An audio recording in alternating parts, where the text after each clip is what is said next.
Good morning. Good morning, Seymone. How are you? I'm very well, Sebastian. How are you? I'm good. Perfect.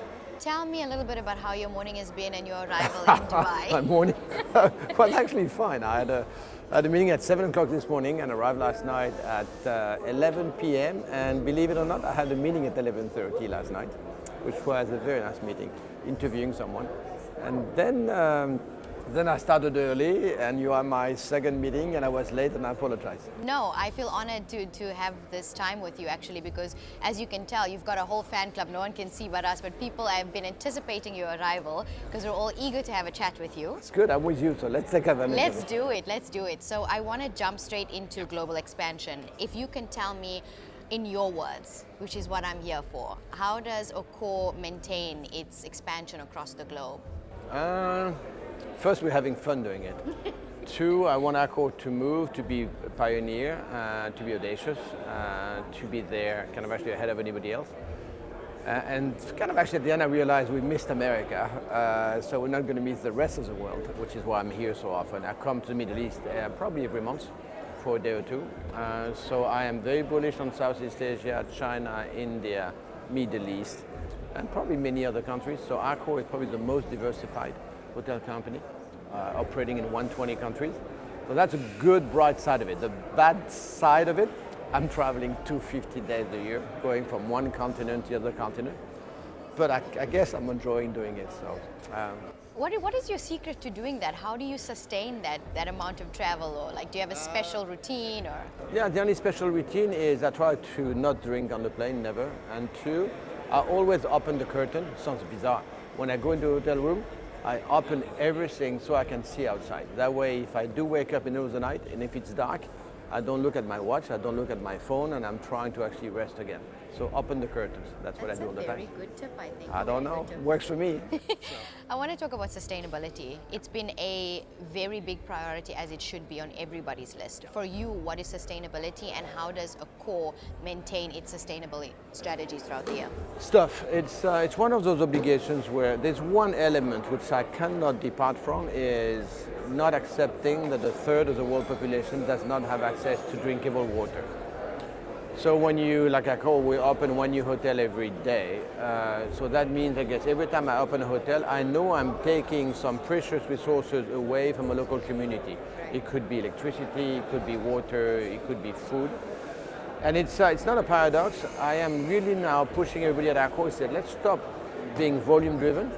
Let's really do two columns. When you're going to be opening in tertiary cities in Nigeria or in Sri Lanka or any other places, why don't you put the negative column? What are you taking away from people? And what are you contributing to the same local community in terms of job, in terms of craftsmanship, and in terms of supply? And if the two columns, there's no positive out of it, don't open. So it's a question of being rigorous, being candid, being aware of what you're doing. And at the end, probably what I'm the most proud about is the social part of CSR. Accor, we hire 120,000 new people every year. And 2/3 of them never went to university, probably haven't finished school and never had a job before. So that capacity of welcoming and taking people in my hands and offering maybe a life and a job, and of course they leave after 4 years because they are stronger and they've learned something, and that's fine, so I'm doing it again. So the social aspect of Accor is probably not only a miracle, but we are all super proud about it. Thank you for your transparency on that answer. I want to go to, and I'm not going to spend a lot of time talking about, COVID, but I do want to bring up the point that COVID, there is a post-COVID and a pre-COVID now. Yeah. How has Accor's systems or leadership changed? Have there been any COVID relations?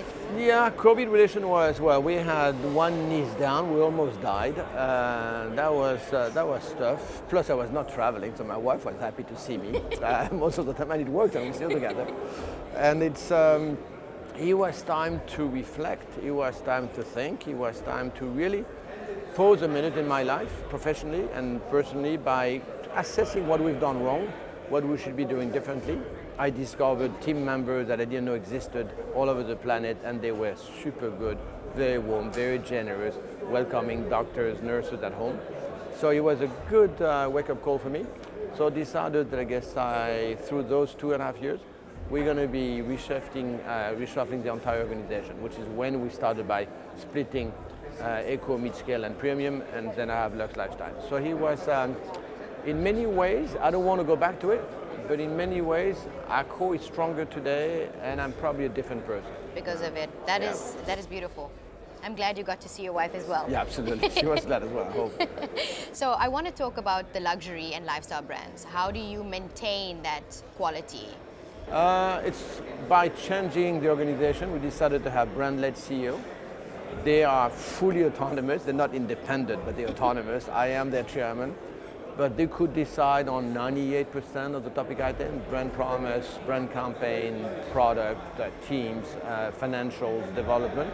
This is their turf, and they have to be accountable for it. But I trust them, and same thing for Ennismore. It's a question of getting back to entrepreneurship. I want them to basically develop Sofitel Raffle like if it were them as a founder, and it actually works beautifully. I'm not interfering, and they probably make the same mistakes I would have made no matter what. So better agility, better responsibility, probably more fun, and they go faster.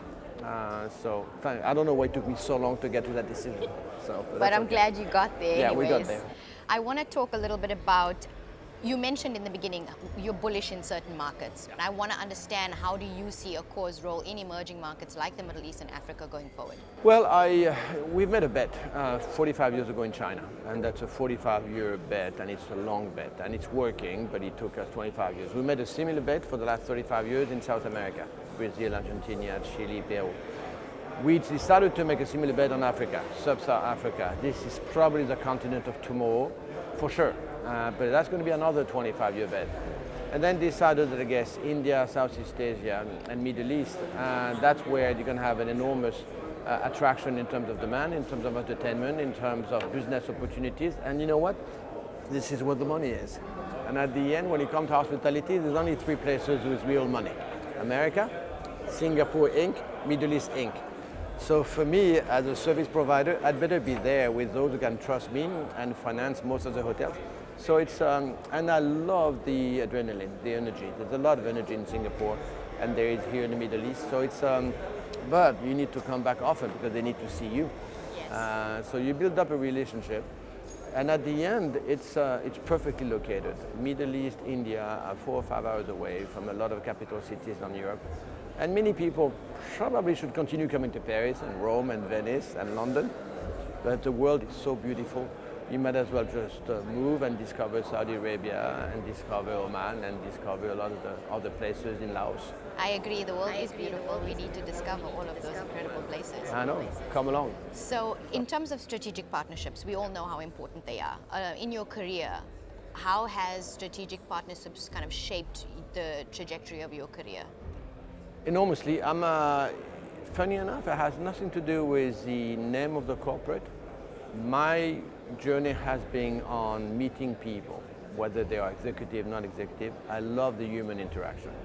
So I actually left firms or left jobs to follow a man or a woman, and I never regretted it. And I'm doing the same with Accor. I'm building a personal relationship with people who may have the decision power or not. And I love the time I spend with them, and maybe we can do something together. But it starts with the stomach. What my stomach tells me, my instinct, then my heart, brain comes only third.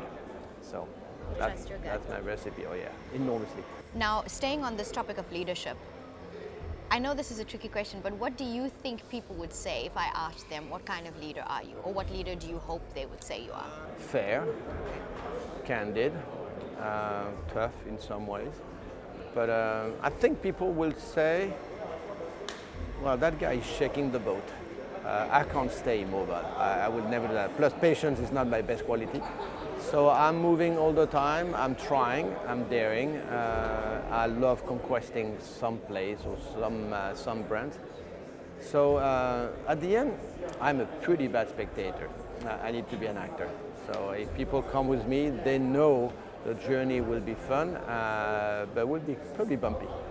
What's next for you in your career? Non-profit. Okay. I'll be probably a teacher. My dream, which I probably will never realize, I always dreamed to be an architect. There's nothing better than somebody with his own eyes and his fingers designing drawings and executing and looking backward. This is what I've done. So it's a bit of an ego trip there. But I guess I would never be an architect. So I'm running my life at Accor as an architect. So next life, certainly a non-listed company, not being in the hands of so many people, and be back with my family, my grandchildren, and hopefully teaching. Maybe in the next life I'll meet you at that point and we can talk about what you're we'll doing meet in South Africa then. Exactly. Now you mentioned that Sub-Saharan Africa for you in the next 25 years is going to be the market of the future. Besides that, or touching on that, what other trends do you foresee?